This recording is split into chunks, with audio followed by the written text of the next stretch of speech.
Dice el 17, ni tomará para sí muchas mujeres para que su corazón no se desvíe, ni plata ni oro amontonará para sí en abundancia.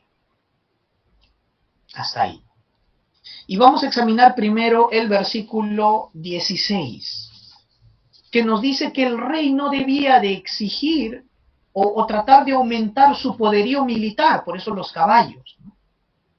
Que era en aquella época los caballos pues era tener bastante caballería, era una gran, ¿no?, ventaja militar, ¿no? Una gran caballería te aseguraba la victoria en una guerra. Pero hermanos, ¿de dónde y en el contexto de aquella época, quién surtía los caballos? Si ahora, por ejemplo, Estados Unidos compra armas, compra de las potencias mundiales, ¿verdad? Si Perú o algún país de Latinoamérica quiere comprar armas, se va a Estados Unidos, se va a los que ofrecen, a los que producen armas, ¿no? Y en aquel entonces, ¿quién producía la caballería? ¿Quién vendía buenos caballos para la guerra? ¿No? Era Egipto. Es por eso que Dios, sabiendo esto y la inclinación del corazón del hombre a confiar en otras cosas en lugar de Dios, le advierte que no rechace su consejo y les dice, ¿no? No trates de aumentar tu poderío militar, ¿no?, volviéndote a Egipto, como pretexto, ¿no? En la versión NBI dice con pretexto de aumentar tu caballería. Pues el Señor te ha dicho, no vayas por ese camino. Miren, Dios nos advierte. Y es porque es un gran peligro. Uno puede decir, pero ¿qué peligro debe de haber? No estar bien protegido, bien armado. No. Hermanos, aumentar el poder militar significaba una gran desconfianza, ¿no?, hacia Dios. Dios era el que velaba por ellos. Y Dios era un Dios poderoso. Grandes prodigios había hecho su pueblo muchos años antes en Egipto. Grandes maravillas en el desierto. Y cuando ellos entran a Canaán, hermanos, las batallas que se libraron para conquistar Canaán, las ganó Dios. Las ganó Dios. Entonces no había necesidad de poner su esperanza en las armas, en el poderío militar. La razón era espiritual, no era física. Era poner la confianza en las cosas del mundo, en el poder humano, en la fuerza del mundo que el mundo ofrece, en lugar de Dios. Esta era una puerta, hermanos, para la idolatría. Tengamos cuidado. Nuevamente esto apunta a reemplazar a Dios de nuestras vidas. No tendrás dioses ajenos. Tengamos mucho cuidado. Los demás reyes dominaban, compraban mucha caballería para dominar así y oprimir a muchos pueblos. Pero Israel su objetivo no era ese. Israel no conquistaría el mundo con un poder humano, con la opresión física. Ellos conquistarían el mundo con la verdad del Evangelio. Hermanos, tener un ejército fuerte volvía a un rey orgulloso, un rey dependiente de sí mismo. O dependemos de Dios o de nuestras fuerzas, no hay punto intermedio. Y hay veces nos autoengañamos.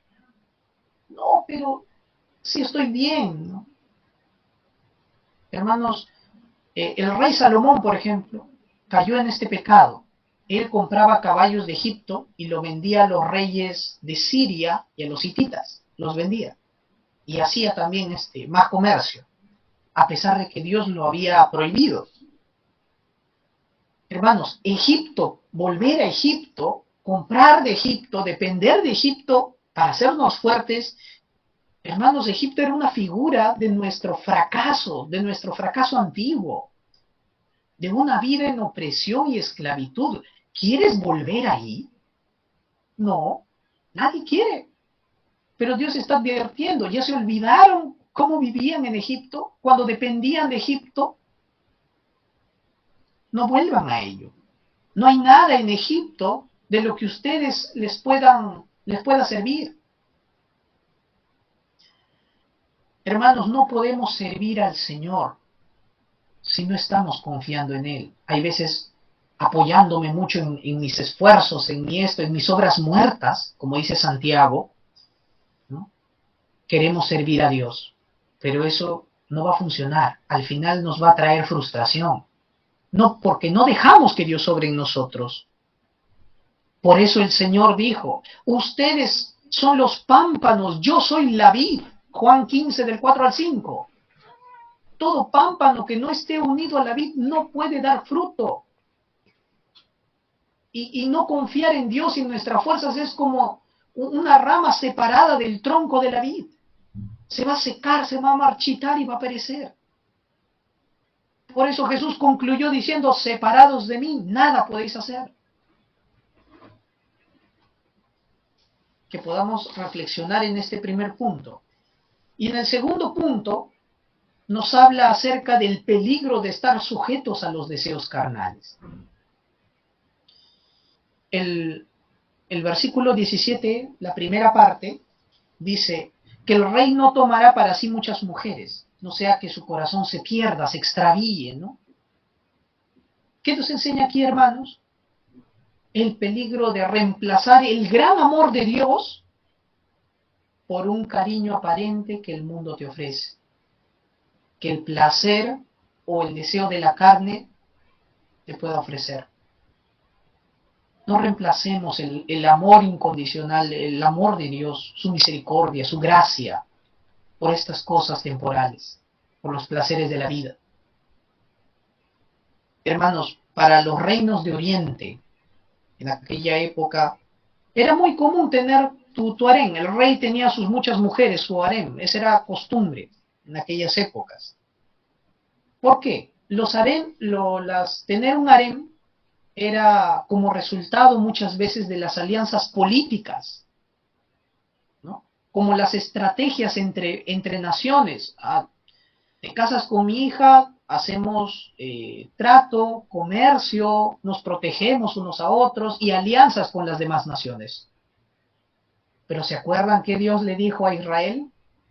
Que no se alíe con las demás naciones de Canaán cuando entre. Se les está olvidando eso.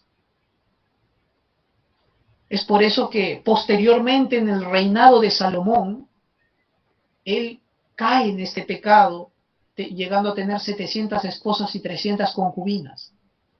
Aquí vemos, hermanos, un gran problema espiritual que es el problema de la inmoralidad, que prácticamente comenzó por la idolatría. Ahora, porque las mujeres de Salomón, como eran tantas y no recibían la atención de Salomón, se sintieron menospreciadas, se sintieron abandonadas y dijeron, ya que no pasas tiempo con nosotros, déjanos adorar a nuestros dioses, levantar altar para ellos sí, ahí, para estar ahí, ya que no tienes tiempo. Y Salomón lo permitió. Quebrantó nuevamente uno de los mandamientos, ¿no? Quebrantó el mandamiento de amar al Señor tu Dios con toda tu alma, con todas tus fuerzas, el gran mandamiento. Esto tuvo consecuencias graves, hermanos. ¿Qué pasó? El reino de Israel se dividió en pedazos. El reino del norte, con capital en Samaria, Israel, y el reino del sur, Judá, con su capital en Jerusalén. El reino se partió, se dividió. No solo eso, sino que permitió que la idolatría y la corrupción reinaran en Israel, entraran. Fue una puerta para eso. Es más, pero aún más grave, quebró la relación personal que Salomón, que su rey escogido tenía para con Dios. Hermanos, esto no es ajeno a nosotros. En las familias, las figuras de autoridad, los padres, en las iglesias, los líderes, caer en un problema espiritual nos lleva a alejarnos de Dios. Tengamos mucho cuidado, nos dice Dios. Esto nos enseña, hermanos, que la sujeción a la palabra de Dios, ¿qué pasa si nos sujetamos a Dios? Esto brinda estabilidad al reino, al gobierno de turno, y da paz a sus habitantes. David, hermanos, cuando él cometió adulterio, él trajo la división de toda su familia, Dios le dijo, por esto van a venir muchas guerras a Israel, no vas a tener descanso. Y esto ocurrió así. Por esto trajo mucha aflicción al pueblo en su época también. Este es un gran peligro. Y esto no solo ocurrió en el Antiguo Testamento, en la iglesia del Nuevo Testamento, en la iglesia de Corinto, hermanos, por causa de, posiblemente por falsas enseñanzas de la corriente herética llamada el gnosticismo, posiblemente la iglesia comenzó a pensar que lo que haces con tu cuerpo, que lo que con quién te juntas no importa, con tal de que no dañe el espíritu, ¿no? Una cosa es el espíritu, otra cosa es mi cuerpo, ¿no? No pasa nada, lo que haga con mi cuerpo, no peco porque el espíritu es otra cosa. Esa es una gran mentira del diablo. Por eso la iglesia de Corinto también tenía un problema de inmoralidad, mire. Y era la iglesia que tenía muchos obreros. Es ahí donde Pablo, en Primera de Corintios 6, ¿no? De Corintios 6, comienza hablándoles acerca de que ellos pertenecían a Dios, eran templo de Dios. Ya no era necesario que vivieran atados a lo carnal, ya no. Dios habitaba en medio de ellos y era necesario una vida que glorifica a Dios en espíritu y en su cuerpo, en su conducta. Si nos permitimos hacerlo indebido, hermanos, no perderemos el dominio propio. Nuestra vida en Cristo está restaurándose. Pero ¿qué pasa si yo soy permisivo con el pecado? Yo voy a contristar al Espíritu Santo. Voy a permitir los malos hábitos, quizá de ociosidad, quizá ¿no? De malas palabras, muchas cosas. Hermanos,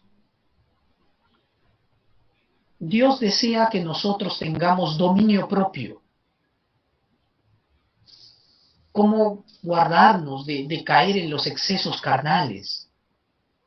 Hay veces uno hasta en comer se excede. ¿Cómo? Pues siendo llenos del Espíritu Santo.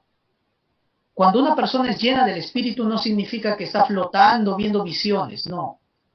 Cuando una persona es llena del Espíritu Santo es que tiene mayor control y dominio de las cosas en su vida. Entonces es el equilibrio que tú puedes tener en tu vida. Ni más ni menos. Un buen equilibrio, ¿no? Hermanos, es importante que nuestra santificación interna se exteriorice. Es por eso que Dios nos pide, no os embriaguéis con vino, antes bien sead llenos del Espíritu Santo. Y el Señor así nos dará ese dominio propio. Y aquel que tiene dominio propio va a hacer la voluntad de Dios. Ya no va a dar cabida a otras cosas, ¿no? ¿Por qué? Porque está teniendo una vida equilibrada por Dios. A eso apunta la iglesia. A que sus miembros sean miembros maduros en la fe. Y como tercer punto dentro de esto, nos habla acerca del peligro de sujetarse a las riquezas. Hemos visto el peligro del poder, ¿no? El peligro de los deseos de la carne, y ahora vemos el peligro de las riquezas. El texto, la segunda parte del versículo 17 dice que ni tampoco acumularán enormes cantidades de oro o plata, la versión NBI. Acá nos señala el peligro de olvidar que Dios es la fuente de nuestra prosperidad y sustento económico. La fuente de toda riqueza es Él. Y Colosenses nos habla de que en Cristo está la mayor riqueza, que supera todo entendimiento. Ahora, hermanos, Dios quería prosperar a su pueblo. No es que Dios quiera que tú andes pobre. No. Ni que el rey tuviera tampoco su dinero guardado, sus riquezas, ¿no? Claro que no. El problema era dedicarse y caer en el amor a las riquezas. Ese es un gran peligro. 1 Timoteo 6:10. Cuidado, la raíz de todos los males es el amor al dinero, nos dice después. Hermanos, acá había un gran peligro. El rey, que no se sujetaba a Dios, comenzaba a menospreciar las riquezas espirituales, comenzaba a ver lo físico, a querer llenar su vida con lo material, con las riquezas de oro o plata, ¿no? ¿Y qué pasa? Un rey se puede volver un tirano, como ya le hemos dicho. Y para evitar el peligro de que este rey comience a pedir usura, alzar, poner impuestos, subir impuestos, explotar al pueblo, quitarle las propiedades al pueblo, ¿no? Esto servía para guardar la integridad del rey y de su reino. Porque incluso el rey hasta podría pasar por encima de las ofrendas a Dios y quedarse con las ofrendas, ¿no? Por eso Pablo, hermanos, ¿no? Pablo nos dice que nos contentemos, que estemos alegres con lo que Dios nos está proveyendo, que no nos sintamos ni más ni menos por lo que tenemos, que sigamos trabajando, sí, dentro de Dios, dentro de una buena labor, sin embargo que estemos agradecidos, agradecidos porque Dios es el que nos sustenta y Dios es el que prospera su obra, no nosotros. Por eso Pablo en la carta a Filipenses dijo, todo lo puedo en Cristo que me fortalece. Hay veces sacamos esa frase fuera de contexto y queremos usarlo para todo. Estoy enfermo, pero todo lo puedo en Cristo. Y hay veces lo sacamos del contexto, ¿no? Ahí estaba hablando de un contexto económico, del sustento que Dios le daba y cómo él se contentaba con lo que Dios le daba. Hermanos, y el gobierno de Salomón, porque Salomón también comenzó a amontonar riquezas después, pero cuando Salomón comenzó a reinar y oró a Dios para gobernar bien a su pueblo, él le pidió sabiduría, más que cualquier otra cosa, para gobernar a su pueblo. Y hermanos, y Dios, por haber orado conforme a la voluntad de Dios, Dios le dio mayor riqueza que cualquier otro rey en el mundo. Hermanos, el gobierno próspero, ¿no? El gobierno próspero de Salomón también era una sombra del gobierno futuro de Cristo y de su gloria venidera. Por eso la función del rey, ¿no? Anunciaba la obra del verdadero rey, Jesucristo. En él nosotros somos ricos, coherederos del reino de los cielos. Hermanos, un rey tenía que ser un buen administrador de justicia y de la economía de su país. Y no debía de centrarse mucho en las riquezas, sino saber administrarlas. ¿Para qué? Para asegurar la provisión y la seguridad del pueblo. Era para provecho de su prójimo.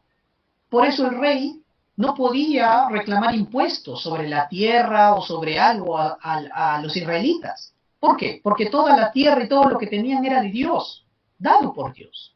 No podía hacer eso. El rey tenía sus ingresos, sus pagos, por los botines de guerra, por las ganancias de comercio, por el tributo de quizá otras naciones sometidas, pero no explotando a su pueblo, no aprovechándose de ellos. Cómo Dios salvaguardaba el derecho de su pueblo y la propiedad privada, ¿no? Hermanos, y esto no solo se limita a los reyes, sino a la iglesia. Por eso los líderes, los funcionarios de iglesia deben ser varones que aborrezcan la avaricia y de todo dinero deshonesto, ganancias deshonestas. Eso lo dice en Tito 1, del 7 al 11. Si uno quiere ser buen administrador de Dios, ¿no? tiene que rechazar toda avaricia, toda codicia. Cada uno de estos mandatos, hermanos, también nos hablan del equilibrio económico en nuestras vidas. Recordemos que una de los mandamientos es no codiciarás ni la casa de tu prójimo, ni la sierva, ni nada, ni el burro, ni nada de lo que tenga el vecino. Evitemos, hermanos, aquí el autoengaño. Hermanos, porque hay veces hasta nos autoengañamos y decimos, ¿hasta qué punto pienso yo que es mucho dinero? ¿Hasta qué punto pienso yo que lo que estoy disfrutando, mi placer, ¿no? Es suficiente? ¿Hasta qué punto pienso yo que estoy ejerciendo autoridad o fuerza? Y uno hay veces, hermanos, lo toma a la ligera porque nos habla de que no debemos de subestimar la capacidad del corazón corrupto del hombre para autoengañarse.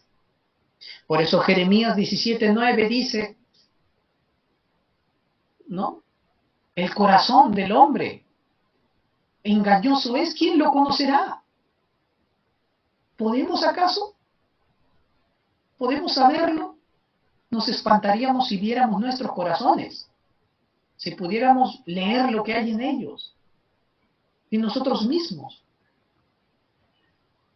Hermanos, por eso nos habla esto, de ser regulados, y lo que nos mantiene regulados, lo que nos mantiene bajo cuidado, en un estándar correcto, es la palabra de Dios, nada más. Dentro del marco de las Escrituras, nosotros aprenderemos a dominarnos a nosotros mismos, lo que es una tarea, pues, muy apremiante, porque es bien difícil, dice, tan solo refrenar la lengua, imagínense.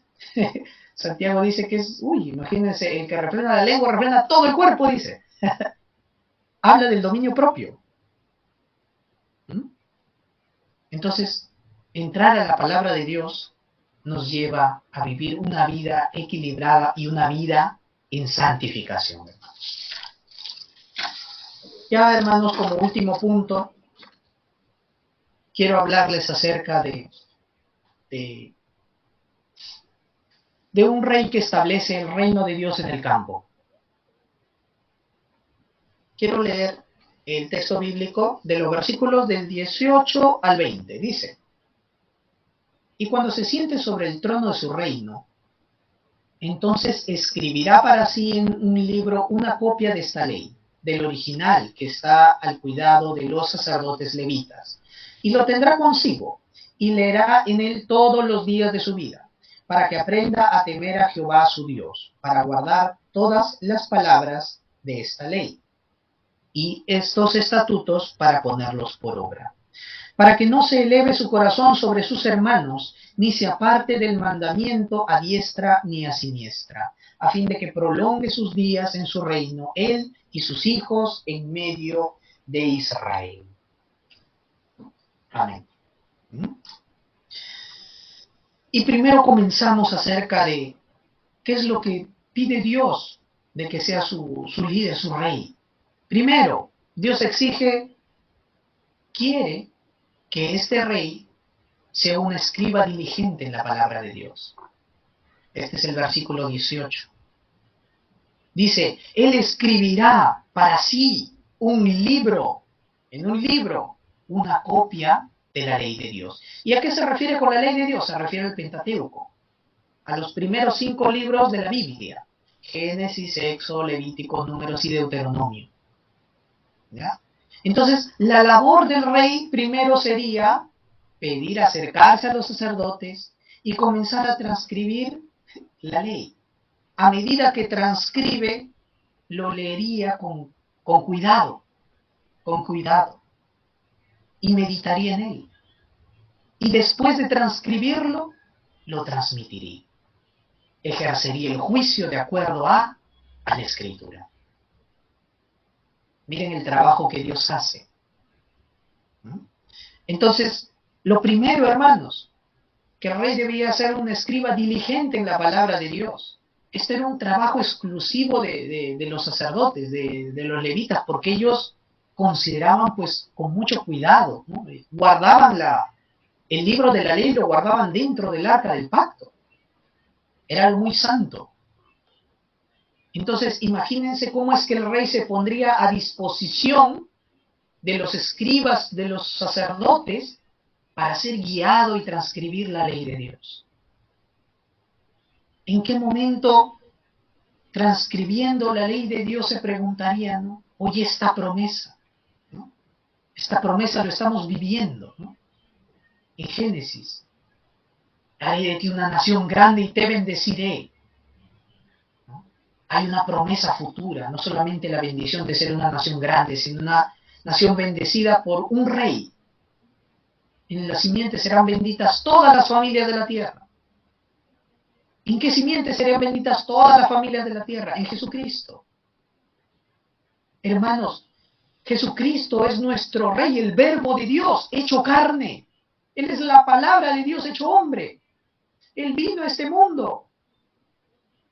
Él mismo testificó, él dijo, yo soy el camino, la verdad y la vida. Nadie viene al Padre si no es por mí.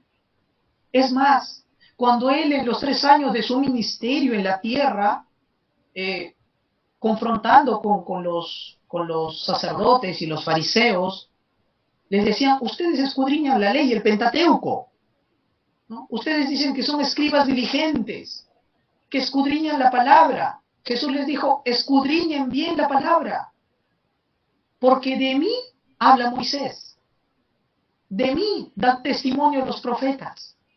Así dijo Jesús. En Génesis, ¿de quién hablaba? De la simiente de la mujer. En Éxodo, del cordero sacrificial, de la ofrenda, por la cual fueron libres. En números, hermanos, habla del sustento de Dios, de la guía, la provisión de Dios, habla del maná, ¿no? En Levíticos habla toda la ley del sacerdocio, apuntaba a Jesús como el sacerdote. Levíticos, Números, Deuteronomio, el profeta que vendrá. Ese profeta no solo sería profeta, sino sacerdote y también rey. Vemos aquí, hermanos, que el rey también era escriba, y tendría que ser ese escriba, instruido por los levitas. Y hermanos, continuando con el versículo 19, dice, y lo tendrá consigo. Leerá en él todos los días de su vida para que aprenda a temer a Jehová su Dios, para guardar todas las palabras de esta ley, todos y estos estatutos para ponerlos por obra. Dice, leerá en él todos los días de su vida. Lo meditará, lo meditará. ¿Cuántas veces hemos leído la Biblia, hermanos, en todos estos años? 2, 3 veces, 5 veces.